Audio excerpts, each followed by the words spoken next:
அண்ணே அண்ணே விஷயம் தெரியுமாண்ணே? தமிழ் சினிமால பொன்னியின் செல்வன் மூலமா பூங்குழலியா பல இதயங்களை கொள்ளையடிச்ச நடிகை யாருன்னு தெரியுமா? கடினமான மருத்துவ படிப்பை முடிச்சு சினிமாலையும் உச்சந்தொட்ட நடிகையா பல மாணவர்களுக்கு முன் உதாரணமா இருக்கிற நடிகை யாருன்னு தெரியுமா? அவங்க தான் நடிகை ஐஸ்வர்யா லட்சுமியானே. ஒரு பிலிம்பேர் விருது, தமிழ்நாடு விருது, கேரளா விருது, 3 சைமா விருதுன்னு பல விருதுகள் வாங்குறாங்க. காலேஜ் படிக்கும் போதே பாக்கெட் மணிக்காக மாடலிங் பண்ண ஆரம்பிச்சாங்க. அப்பதான் சினிமாவில் நடிக்க வாய்ப்பு கிடைக்குது. 2017ல மலையாளத்துல நடிக்க ஆரம்பிச்சாங்க. 2019ல ஆக்ஷன் படம் மூலமா தமிழ்ல அறிமுகமானாங்க.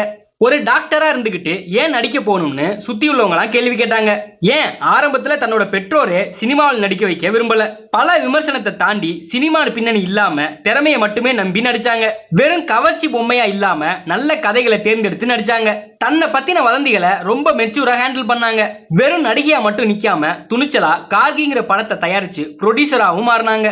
ஒரு பேட்டியில உங்களுக்கு எது மகிழ்ச்சியை தருதோ அதை செய்ய தயங்காதீங்க. உலகம் உங்களை ஒரு வட்டத்துக்குள்ள வைக்க முயற்சி பண்ணா அதை உடைச்சு வெளியே வாங்கன்னு சொன்னாங்க. ஆக்ஷன், ஜெகமே சந்திரம், captain, Ponniyin Selvan part 1, part 2, கட்டா குஸ்தி, பொன் ஒன்று கண்டேன், மாமன், டக் லைஃப்னு பல தமிழ் படங்களை நடிச்சாங்க. நடிகை ஐஸ்வர்யா லட்சுமி நடிச்ச படத்துல உங்களுக்கு எந்த படம் பிடிக்கும்னு கமெண்ட்ல சொல்லிட்டு போங்க.